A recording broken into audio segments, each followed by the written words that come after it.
Hello friends ಈ ದಿನ ನಾನು ಡಿಫ್ರೆಂಟ್ ಆಗಿರುವಂತಹ ಒಂದು ಕ್ಯೂಟ್ ಆಗಿರುವಂತಹ ಸ್ಯಾರಿ ಕುಚ್ಚು ಡಿಸೈನನ್ನು ನಿಮಗೆ ಶೇರ್ ಮಾಡ್ತಾ ಇದ್ದೀನಿ. ಸೊ ಇದೇನೇ ಫ್ರೆಂಡ್ಸ್ ಈ ಡಿಸೈನ್ ಅಂತಲೇ ಹೇಳ್ಬೋದು.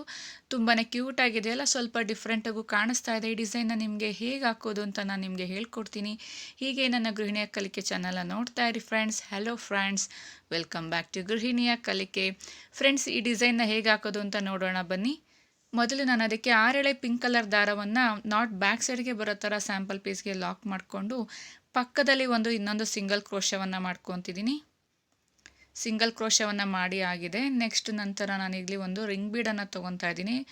ರೌಂಡ್ ಬೀಡನ್ನು ತೊಗೊತಿದ್ದೀನಿ. ರೌಂಡ್ ಬೀಡನ್ನು ತೊಗೊಂಡು ನೋಡಿ ಹೇಗೆ ಹಾಕೋದು ಅಂತ ತೋರಿಸ್ತೀನಿ. ಮೊದಲು ನೀಡಲ್ನ ರೌಂಡ್ ಬೀಡ್ ಒಳಗಡೆ ಇನ್ಸರ್ಟ್ ಮಾಡಿಕೊಂಡು ಥ್ರೆಡ್ನ ಪಿಕ್ ಮಾಡಿಕೊಂಡು ನಾವಲ್ಲಿ ಲಾಕನ್ನು ಮಾಡ್ಕೋಬೇಕು. ನೋಡಿ, ಥ್ರೆಡ್ ಪಿಕ್ ಮಾಡ್ಕೋಬೇಕು, ಲಾಕನ್ನು ಮಾಡ್ಕೋಬೇಕು. ಲಾಕ್ ಮಾಡ್ಕೋಬೇಕಾದ್ರೆ 6 ಎಳೆನೂ ಕಂಪ್ಲೀಟಾಗಿ ಲಾಕ್ ಆಗೋ ಥರ ನೋಡ್ಕೊಳ್ಳಿ. ನೆಕ್ಸ್ಟ್ ದಾರವನ್ನು ಮೇಲ್ಭಾಗ ಮಾಡ್ಕೊಳ್ಳೋಣ. ಮೇಲ್ಭಾಗ ಮಾಡಿಕೊಂಡು ಒಂದು ಥ್ರೆಡ್ಡನ್ನು ಪಿಕ್ ಮಾಡಿಕೊಂಡು ನೀಡಲ್ಗೆ ನಾವು ಒಂದು ಬೀಡನ್ನು ಹಾಕ್ಕೋಬೇಕು. ಬೀಡನ್ನು ಇನ್ಸರ್ಟ್ ಮಾಡಿ ಹಾಗೆಯೇ ನಾವು ಅದನ್ನು ಡಬಲ್ ಕ್ರೋಶದ ಮೂಲಕ ಲಾಕನ್ನು ಮಾಡ್ಕೋಬೇಕು. ಬೀಡನ್ನು ತೊಗೋಬೇಕು, ಬೀಡನ್ನು ಇನ್ಸರ್ಟ್ ಮಾಡಿ ಡಬಲ್ ಕ್ರೋಶದ ಮೂಲಕ ಬೀಡನ್ನು ಲಾಕ್ ಮಾಡ್ಕೋಬೇಕು. ನೋಡಿ, ಒಂದು ಬೀಡನ್ನು ನಾನು ಡಬಲ್ ಕ್ರೋಶದ ಮೂಲಕ ಲಾಕ್ ಮಾಡಿದ್ದೀನಿ. ನೆಕ್ಸ್ಟ್ ಅದೇ ರೀತಿ ಮತ್ತೆ ಇನ್ನೊಂದು ಬೀಡನ್ನು ತೊಗೊಳ್ಳೋಣ. ಬೀಡ್ ಇನ್ಸರ್ಟ್ ಮಾಡ್ಕೊಳ್ಳೋಣ. ಬೀಡನ್ನು ಇನ್ಸರ್ಟ್ ಮಾಡಿದ ನಂತರ ಸೂಜಿ ಮೇಲೆ ಒನ್ ಟೈಮ್ ದಾರವನ್ನು ತೊಗೊಂಡು ಡಬಲ್ ಕ್ರೋಶವನ್ನು ಮಾಡ್ತಾ ಹೋಗೋಣ. ಸೊ 2 ಬೀಡನ್ನು ಹಾಕಿದ್ದೀನಿ ಡಬಲ್ ಕ್ರೋಶದ ಮೂಲಕ. 3ನೇ ಬೀಡನ್ನು ಮಾಡ್ಕೊಳ್ಳೋಣ. ಫ್ರೆಂಡ್ಸ್, ಇಲ್ಲಿ ಬೀಡನ್ನು ಏನಕ್ಕೆ ನಾನು ಕೌಂಟ್ ಮಾಡ್ತಿದ್ದೀನಿ ಅಂದರೆ ನೆಕ್ಸ್ಟ್ ನಿಮಗೆ ಗೊತ್ತಾಗುತ್ತೆ. ನಾನಿಲ್ಲಿ 3ನೇ ಬೀಡನ್ನು ಡಬಲ್ ಕ್ರೋಶದ ಮೂಲಕ ನಾನಿಲ್ಲಿ ಲಾಕನ್ನು ಮಾಡ್ತಾಯಿದ್ದೀನಿ. ನೋಡಿ, ಡಬಲ್ ಕ್ರೋಶದ ಮೂಲಕ 3ನೇ ಬೀಡನ್ನು ಲಾಕ್ ಮಾಡಿದ್ದೀನಿ. 3 ಬೀಡ ಆಗಿದೆ. ನೆಕ್ಸ್ಟು 4ನೇ ಬೀಡನ್ನು ತೊಗೊಳ್ಳೋಣ.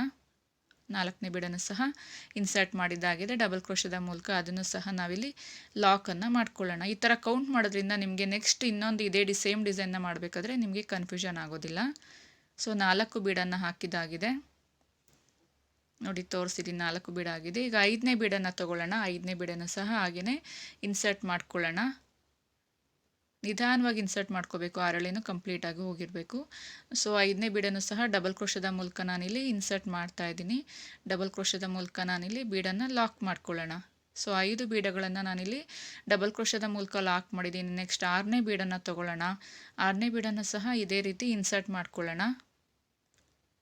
ಸೊ 6ನೇ ಬೀಡನ್ನು ಸಹ ನಾನಿಲ್ಲಿ ಇನ್ಸರ್ಟ್ ಮಾಡ್ತಾ ಇದ್ದೀನಿ. ನೆಕ್ಸ್ಟ್ ಇದನ್ನು ಅಷ್ಟೇ ಡಬಲ್ ಕ್ರೋಶದ ಮೂಲಕ ನಾವು ಇದನ್ನು ಲಾಕ್ ಮಾಡ್ಕೊಳ್ಳೋಣ. ಒಟ್ಟು ಸಹ ನಾನಿಲ್ಲಿ 6 ಬೀಡನ್ನು ಲಾಕ್ ಮಾಡಿದ್ದೀನಿ. ನೋಡಿ, ತೋರಿಸ್ತಾ ಇದ್ದೀನಿ. 6 ಬೀಡ್ಗಳನ್ನು ಹಾಕ್ಕೊಂಡಿದ್ದೀನಿ. ನೆಕ್ಸ್ಟ್ ಇದೇ ರೀತಿ ಇನ್ನೊಂದು ಬೀಡನ್ನು ಸಹ ಹಾಗೆ ಇನ್ಸರ್ಟ್ ಮಾಡ್ಕೊಳ್ಳೋಣ. 7ನೇ ಬೀಡಿದು 7ನೇ ಬೀಡನ್ನು ಇನ್ಸರ್ಟ್ ಮಾಡ್ತಾ ಇದ್ದೀನಿ. ನೋಡಿ, ತೋರಿಸ್ತಾ ಇದ್ದೀನಿ. 6 ಬೀಡ ಆಗಿದೆ. 7ನೇ ಬೀಡನ್ನು ನಾವಿಲ್ಲಿ ತ್ರಿಬಲ್ ಕ್ರೋಶವನ್ನು ನೋಡಿ ಸೂಜಿ ಮೇಲೆ 2 ಟೈಮ್ ದಾರ ತೊಗೋಬೇಕು. 7ನೇ ಬೀಡನ್ನು ತ್ರಿಬಲ್ ಕ್ರೋಶವನ್ನು ಮಾಡಿಕೊಂಡು ನಾವಿಲ್ಲಿ ಲಾಕನ್ನು ಮಾಡ್ಕೋಬೇಕು. 2ರಲ್ಲಿ 1, 2ರಲ್ಲಿ 1, ಮತ್ತೆ 2ರಲ್ಲಿ 1 ಅಂತ ನಾವಿಲ್ಲಿ ತ್ರಿಬಲ್ ಕ್ರೋಶದ ಮೂಲಕ 7ನೇ ಬೀಡನ್ನು ಲಾಕ್ ಮಾಡ್ಕೊಳ್ಳೋಣ. ಸೊ ಅದೇ ರೀತಿ 8ನೇ ಬೀಡನ್ನು ಅಷ್ಟೇ 7 ಮತ್ತು 8ನೇ ಬೀಡನ್ನು ನಾವಿಲ್ಲಿ ತ್ರಿಬಲ್ ಕ್ರೋಶವನ್ನು ಮಾಡಿಕೊಂಡು ಲಾಕನ್ನು ಮಾಡ್ಕೋಬೇಕು. ಸೊ ನಾನಿಲ್ಲಿ 8ನೇ ಬೀಡನ್ನು ತೊಗೊತಾ ಇದ್ದೀನಿ. 6 ಬೀಡ್ಗಳು ಡಬಲ್ ಕ್ರೋಶ, 7 ಮತ್ತು 8 ಬೀಡ್ಗಳು ತ್ರಿಬಲ್ ಕ್ರೋಶದ ಮೂಲಕ ನಾವಿಲ್ಲಿ ಲಾಕನ್ನು ಮಾಡ್ಕೋಬೇಕು. ಸೊ ಇದಕ್ಕೋಸ್ಕರ ನಾನು ನಿಮಗೆ ಬೀಡನ್ನು ಕೌಂಟ್ ಮಾಡ್ಕೊಳ್ಳೋಣ ಅಂತ ಹೇಳಿದ್ದು ಫ್ರೆಂಡ್ಸ್. ಸೊ 8ನೇ ಬೀಡನ್ನು ನಾನಿಲ್ಲಿ ತ್ರಿಬಲ್ ಕ್ರೋಶದಲ್ಲಿ ಲಾಕ್ ಮಾಡ್ಕೊಂಡಿದ್ದೀನಿ. ನೋಡಿ, ತೋರಿಸ್ತಾ ಇದ್ದೀನಿ. ನಂತರ ಏನು ಮಾಡಬೇಕು ಅಂದರೆ ದಾರವನ್ನು ಮೇಲ್ಭಾಗ ಮಾಡಿ ಇನ್ನೊಂದು ಬೀಡನ್ನು ಇನ್ಸರ್ಟ್ ಮಾಡ್ಕೊಳ್ಳೋಣ. ಇನ್ಸರ್ಟ್ ಮಾಡಿಕೊಂಡು ನಾವು ಲಾಸ್ಟ್ 8ನೇ ಬೀಡ್ಗೆ ನಾವಿಲ್ಲಿ ತ್ರಿಬಲ್ ಕ್ರೋಶವನ್ನು ಮಾಡಿದ್ವಲ್ಲ, ಆ ತ್ರಿಬಲ್ ಕ್ರೋಶವನ್ನು ನಾವಿಲ್ಲಿ ಬೀಡ್ ಇನ್ಸರ್ಟ್ ಮಾಡ್ತಾನೆ ಒಂದು ಬೀಡನ್ನು ಇನ್ಸರ್ಟ್ ಮಾಡಿ ನಾವಿಲ್ಲಿ ಸಿಂಗಲ್ ಕ್ರೋಶದ ಮೂಲಕ ಆ ತ್ರಿಬಲ್ ಕ್ರೋಶವನ್ನು ನಾವು ಫಿಲ್ ಮಾಡ್ತಾ ಹೋಗಬೇಕು. ಒಂದೊಂದು ನಾವು ಸಿಂಗಲ್ ಕ್ರೋಶವನ್ನು ಹಾಕ್ತಾ ಕೊನೆಯಲ್ಲಿರುವಂಥ ತ್ರಿಬಲ್ ಕ್ರೋಶವನ್ನು ನಾವು ಕವರ್ ಮಾಡ್ತಾ ಹೋಗಬೇಕು. ಸಿಂಗಲ್ ಕ್ರೋಶದಲ್ಲಿ ನಾವು ತ್ರಿಬಲ್ ಕ್ರೋಶವನ್ನು ಫಿಲ್ ಮಾಡ್ತಾ ಹೋಗಬೇಕು. ಅವಾಗೊಂದು ಡಿಸೈನ್ ಕ್ರಿಯೇಟ್ ಆಗಿರುತ್ತೆ. ನೋಡಿ, ತೋರಿಸ್ತೀನಿ ಹೇಗೆ ರೆಡಿಯಾಗಿದೆ ಅಂತ. ಕಂಪ್ಲೀಟಾಗಿ ನಾವಿಲ್ಲಿ ಸಿಂಗಲ್ ಕ್ರೋಶವನ್ನು ಹಾಕ್ಕೊಂತ ನಾವು ಈ ಡಿಸೈನ್ ಅಂದರೆ ನಾವು ತ್ರಿಬಲ್ ಕ್ರೋಶವನ್ನು ಎಂಡ್ ಮಾಡ್ತಾ ಹೋಗಬೇಕು, ಫಿಲ್ ಮಾಡ್ತಾ ಹೋಗಬೇಕು. ನಂತರ ಮತ್ತೆ ರಿಂಗ್ ಬೀಡ್ಗೆ ನಾವು ಅದನ್ನು ಸಿಂಗಲ್ ಕ್ರೋಶದ ಮೂಲಕ ಲಾಕನ್ನು ಮಾಡ್ಕೊಳ್ಳೋಣ. ನೋಡಿ, ಲಾಕ್ ಮಾಡಿದ ನಂತರ ಯಾವ ರೀತಿ ಕಾಣಿಸುತ್ತೆ ತೋರಿಸ್ತೀನಿ. ನೋಡಿದ್ರಲ್ಲ ಫ್ರೆಂಡ್ಸ್, ಈ ರೀತಿ ರೆಡಿಯಾಗಿದೆ. ನೆಕ್ಸ್ಟ್ ಇನ್ನು ಉಳಿದಿರೋಂಥ ಗ್ಯಾಪ್ಗೆ ಮತ್ತೆ ದಾರವನ್ನು ಮೇಲ್ಭಾಗ ಮಾಡಿ ಬೀಡನ್ನು ಇನ್ಸರ್ಟ್ ಮಾಡ್ಕೊಳ್ಳೋಣ. ಬೀಡ್ ಇನ್ಸರ್ಟ್ ಮಾಡಿದ ನಂತರ ನಾವು ಇದನ್ನು ಸಿಂಗಲ್ ಕ್ರೋಶವನ್ನು ಹಾಕ್ಕೊಂತ ನಾವು ಇದನ್ನು ಉಳಿದಂಥ ರಿಂಗ್ನ ಗ್ಯಾಪನ್ನು ನಾವಿಲ್ಲಿ ಫಿಲ್ ಮಾಡ್ತಾ ಹೋಗಬೇಕು. ಸಿಂಗಲ್ ಕ್ರೋಶವನ್ನು ಹಾಕ್ಕೊಂತ ನಾನಿಲ್ಲಿ ಸ್ಟಾರ್ಟಿಂಗ್ನಲ್ಲಿ ಡಬಲ್ ಕ್ರೋಶವನ್ನು ಹಾಕ್ಕೊಂಡಿದ್ದೆ, ಬಟ್ ಇಲ್ಲಿ ಎಂಡಿಂಗ್ನಲ್ಲಿ ಆ ರಿಂಗ್ನ ಗ್ಯಾಪನ್ನು ಕವರ್ ಮಾಡೋದಕ್ಕೆ ನಾವಿಲ್ಲಿ ಸಿಂಗಲ್ ಕ್ರೋಶವನ್ನು ಹಾಕ್ಕೊಂತ ಬೀಡನ್ನು ಲಾಕ್ ಮಾಡ್ತಾ ಹೋಗಬೇಕು. ಒಂದು ಬೀಡ್ ಇನ್ಸರ್ಟ್ ಮಾಡ್ಕೋಬೇಕು, ಬಟ್ ಅದರಲ್ಲಿ ಸಿಂಗಲ್ ಕ್ರೋಶವನ್ನು ಮೂಲಕ ನಾವಲ್ಲಿ ಬೀಡ್ ಲಾಕನ್ನು ಮಾಡ್ತಾ ಹೋಗಬೇಕು. ತುಂಬಾ ಸಿಂಪಲ್ ಅಲ್ವಾ ಫ್ರೆಂಡ್ಸ್. 6 ಬೀಡ್ಗಳನ್ನು ಡಬಲ್ ಕ್ರೋಶ ಮಾಡ್ಕೋಬೇಕು. ಉಳಿದ 7, 8ನೇ ಬೀಡನ್ನು ನಾವು ತ್ರಿಬಲ್ ಕ್ರೋಶ ಮಾಡ್ಕೋಬೇಕು.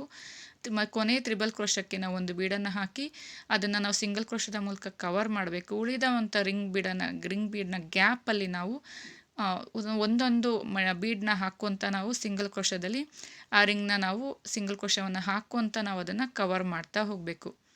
ಟೋಟಲ್ ನಾವು ರಿಂಗ್ನ ಕಂಪ್ಲೀಟಾಗಿ ಪಿಂಕ್ ಕಲರ್ ದಾರನಲ್ಲಿ ಬೀಡನ್ನು ಹಾಕ್ತಾ ನಾವು ಅದನ್ನು ಫಿಲ್ ಮಾಡ್ತಾ ಹೋಗ್ಬೇಕು ಅಷ್ಟೇ ಫ್ರೆಂಡ್ಸ್. ಗ್ಯಾಪ್ ಅದು ಕಾಣಿಸ್ಬಾರ್ದು ಅಷ್ಟೇ. ತುಂಬ ಹಂಗಂತ ಟೈಟಾಗೂ ಹಾಕಬೇಡಿ. ತುಂಬ ಟೈಟ್ ಹಾಕಿದ್ರೆ ಡಿಸೈನ್ ಸುಕ್ಕಾಗಿ ಕಾಣಿಸುತ್ತೆ. ಸೊ ಕಂಪ್ಲೀಟಾಗಿ ಮೀಡಿಯಮ್ ಆಗಿರಬೇಕು. ಸೊ ಒಂದು ಡಿಸೈನ್ನ ನಾವು ಕಂಪ್ಲೀಟ್ ಮಾಡಿದ್ಮೇಲೆ ಎಷ್ಟು ಬೀಡ್ ಹಾಕಿ ನಾವು ಕವರ್ ಮಾಡಿದ್ವಿ ಡಿಸೈನ್ನ ಅಂತ ನೋಡ್ಕೋಬೇಕು. ಸೊ ಡಿಸೈನ್ ಎಂಡ್ ಆಗಿದೆ. ನೆಕ್ಸ್ಟ್ ಅದು ಯಾವ ಲೆವೆಲ್ಗೆ ಬರುತ್ತೆ ಆ ಲೆವೆಲ್ಗೆ ಈ ರೀತಿ ಇಟ್ಕೋಬೇಕು ಫ್ರೆಂಡ್ಸ್. ಸ್ಟಾರ್ಟಿಂಗ್ನಲ್ಲಿ ಸ್ವಲ್ಪ ಕಷ್ಟ ಆಗುತ್ತೆ. ಈ ರೀತಿ ಇಟ್ಕೊಂಡು ಆ ಲೆವೆಲ್ಗೆ ನಾವು ಬಟ್ಟೆಗೆ ಲಾಕನ್ನು ಮಾಡ್ಕೋಬೇಕು. ತುಂಬ ಎಳೆದೂ ಸಹ ಲಾಕ್ ಮಾಡಬೇಡಿ, ತುಂಬ ಲೂಸಾಗೂ ಲಾಕ್ ಮಾಡಬೇಡಿ. ಒಂದೇ ಲೆವೆಲ್ನಲ್ಲಿ ಇರಬೇಕು ನೋಡಿ. ಈ ರೀತಿ ಫಿಕ್ಸ್ ಆಗಬೇಕು.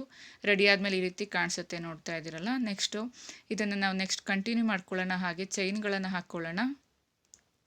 4 ಚೈನ್ನ ಹಾಕ್ಕೊಂಡಿದ್ದೀನಿ. 4 ಚೈನ್ನ ಹಾಕ್ಕೊಂಡು 4 ಚೈನ್ ಲೆವೆಲ್ಗೆ ನಾವಿಲ್ಲಿ ಲಾಕನ್ನು ಮಾಡ್ಕೊಳ್ಳೋಣ. 4 ಚೈನ್ ಹಾಕ್ಕೊಂಡಿದ್ದೀನಿ.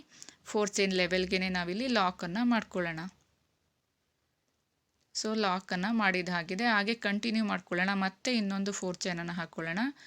ಮತ್ತು 4 ಚೈನ್ ಹಾಕ್ಕೊಂಡು 4 ಚೈನ್ ಲೆವೆಲ್ಗೆ ಲಾಕನ್ನು ಮಾಡ್ಕೋಬೇಕು. 4 ಚೈನ್ ಡಿಸ್ಟೆನ್ಸ್ಗೆ ನಾವು ಇಲ್ಲಿ ಲಾಕನ್ನು ಮಾಡ್ಕೊಳ್ಳೋಣ. ಸೊ ಇದೇ ರೀತಿ ಮತ್ತೆ ಇನ್ನೊಂದು 4 ಚೈನನ್ನು ಹಾಕ್ಕೊಳ್ಳೋಣ. ಮತ್ತೆ 4 ಚೈನ್ ಹಾಕ್ಕೊಂಡು 4 ಚೈನ್ ಡಿಸ್ಟೆನ್ಸ್ಗೆ ನಾವು ಮತ್ತೆ ಸ್ಯಾಂಪಲ್ ಪೀಸ್ಗೆ ಲಾಕನ್ನು ಮಾಡ್ಕೋಬೇಕು. ಸೊ ನಾನಿಲ್ಲಿ 3 ಟೈಮ್ 4 ಚೈನನ್ನು ಹಾಕ್ಕೊಂಡಿದ್ದೀನಿ. ಡಿಸೈನ್ ಆಗಿದ ನಂತರ ನೋಡಿ ತೋರಿಸ್ತಾ ಇದ್ದೀನಿ, ಈ ರೀತಿ ಕಾಣಿಸ್ತಾ ಇದೆ. 3 ಟೈಮ್ 4 ಚೈನ್ ಹಾಕಿದ ನಂತರ ಮತ್ತೆ ನಾವು ದಾರವನ್ನು ಮೇಲ್ಭಾಗ ಮಾಡಿಬಿಟ್ಟು ಮತ್ತೆ ಸೇಮ್ ಅದೇ ರಿಂಗನ್ನು ನಾವು ಇನ್ಸರ್ಟ್ ಮಾಡ್ತಾ ಹೋಗಬೇಕು. ರಿಂಗನ್ನು ನಾವು ಈ ರೀತಿ ಸಿಂಗಲ್ ಕ್ರೋಶದ ಮೂಲಕ ನಾವಿಲ್ಲಿ ಲಾಕನ್ನು ಮಾಡ್ಕೋಬೇಕು. ಲಾಕ್ ಮಾಡಿದ ನಂತರ ಮತ್ತೆ ಇದೇ ರೀತಿ ಡಿಸೈನ್ನ ಕಂಟಿನ್ಯೂ ಮಾಡ್ಕೋಬೇಕು. ಮತ್ತು 6 ಬೀಡುಗಳನ್ನು ನಾವು ಡಬಲ್ ಕ್ರೋಶವನ್ನು ಹಾಕ್ತಾ ನಾವು 6 ಬೀಡುಗಳನ್ನು ಫಿಲ್ ಮಾಡ್ತಾ ಹೋಗಬೇಕು. ಸೊ ಕಂಪ್ಲೀಟಾಗಿ ಫಸ್ಟ್ನೇ ಡಿಸೈನಲ್ಲೇ ನಾನು ನಿಮಗೆ ಟೋಟಲಿ ಎಕ್ಸ್ಪ್ಲೈನ್ ಮಾಡಿದ್ದೀನಿ.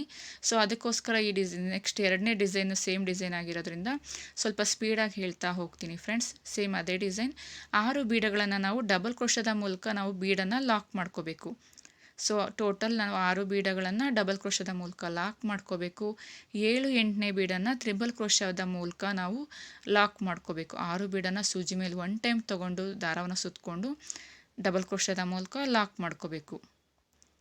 ಸೊ 6ನೇ ಬೀಡನ್ನು ಲಾಕ್ ಮಾಡಿದ ನಂತರ 7ನೇ ಬೀಡನ್ನು ಸೂಜಿ ಮೇಲೆ 2 ಟೈಮ್ ದಾರವನ್ನು ಸುತ್ತಕೊಂಡು ತ್ರಿಬಲ್ ಕ್ರೋಶದ ಮೂಲಕ ಮಾಡ್ತಾ ಹೋಗಬೇಕು. ನಿಮಗೆ ಡಿಸೈನ್ ಏನಾದರೂ ಡೌಟ್ ಆದರೆ ಮೊದಲೇ ಮಾಡಿರ್ತೀರಲ್ಲ, ಆ ಡಿಸೈನ್ನ ನೋಡಿಕೊಂಡು ಅದನ್ನೇ ಸೇಮ್ ಹಾಗೇ ಕೌಂಟ್ ಮಾಡ್ಕೊಂಡು ಹೋಗಿ.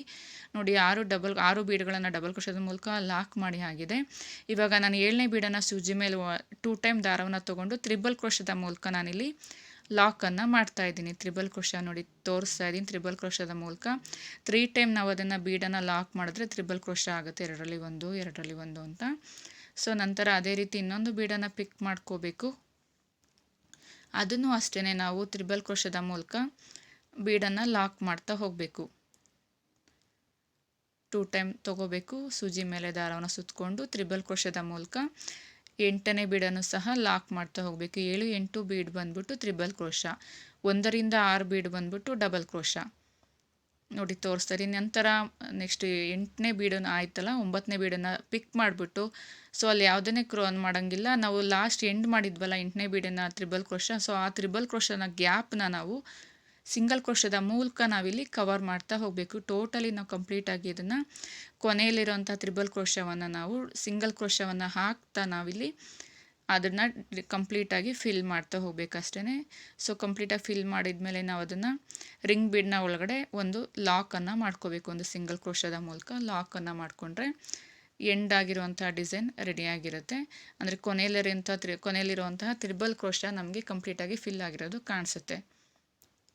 ಸೊ ಕಂಪ್ಲೀಟಾಗಿ ರೆಡಿಯಾದ ನಂತರ ಮತ್ತೆ ದಾರವನ್ನು ಮೇಲ್ಭಾಗ ಮಾಡಿ ಉಳಿದಂಥ ಗ್ಯಾಪ್ಗೆ ನಾವು ಸಿಂಗಲ್ ಕ್ರೋಶವನ್ನು ಮಾಡ್ತಾ ನಾವು ಒಂದೊಂದು ಬೀಡನ್ನು ಇನ್ಸರ್ಟ್ ಮಾಡಿ ಲಾಕನ್ನು ಮಾಡ್ತಾ ಹೋಗಬೇಕು. ಸಿಂಗಲ್ ಕ್ರೋಶವನ್ನು ಮಾಡ್ಕೋಬೇಕು.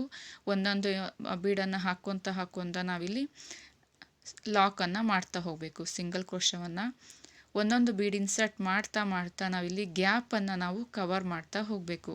ಸೊ ತುಂಬಾ ಈಸಿ ಅಲ್ವಾ ಫ್ರೆಂಡ್ಸ್. ಈ ಗ್ಯಾಪನ್ನು ನಾವು ಫಿಲ್ ಮಾಡ್ತಾ ಹೋಗಬೇಕು. ಸ್ಟಾರ್ಟಿಂಗ್ನಲ್ಲಿ 6 ಬೀಡ್ ಹಾಕ್ಕೋಬೇಕು. ನೆಕ್ಸ್ಟ್ ನೋಡಿ ಇದೇ ರೀತಿ ಕಂಪ್ಲೀಟಾಗಿ ಫಿಲ್ ಆಗಿದೆ. ಇದೇ ರೀತಿ ಕಂಪ್ಲೀಟ್ ಡಿಸೈನ್ ರೆಡಿ ಆದಮೇಲೆ ಯಾವ ರೀತಿ ಕಾಣಿಸುತ್ತೆ ಅಂತ ತೋರಿಸ್ತೀನಿ. ನೋಡ್ತಾ ಇದ್ದೀರಲ್ಲ ಫ್ರೆಂಡ್ಸ್, ಈ ರೀತಿ ಡಿಸೈನ್ ರೆಡಿ ಆಗಿದೆ. ಇದಕ್ಕೆ ನಾವು ಕುಚ್ಚು ಹಾಕಿದ ನಂತರ ಯಾವ ರೀತಿ ಕಾಣಿಸುತ್ತೆ ಅನ್ನೋದು ಸಹ ನೋಡೋಣ. ತುಂಬಾ ಕ್ಯೂಟ್ ಆಗಿದೆ ಅಂತ ಅಂದ್ಕೊಂಡಿದ್ದೀನಿ. ನಿಮಗೂ ಇಷ್ಟ ಆಗಿದ್ರೆ ನನ್ನ ಒಂದು ಚಾನಲ್ಗೆ, ಒಂದು ವಿಡಿಯೋಗೆ ಲೈಕನ್ನು ಕೊಡಿ ಫ್ರೆಂಡ್ಸ್. ನೋಡಿ ಕುಚ್ಚನ್ನು ಹಾಕಿದ ನಂತರ ಯಾವ ರೀತಿ ಕಾಣಿಸುತ್ತೆ ತೋರಿಸ್ತಾ ಇದ್ದೀನಿ. ನಾನಿಲ್ಲಿ 120 ಎಳೆ ತೊಗೊಂಡಿದ್ದೀನಿ. ಅಂದರೆ ಫೋಲ್ಡಿಂಗ್ನಲ್ಲಿ 240 ಎಳೆ ಆಗಿದೆ.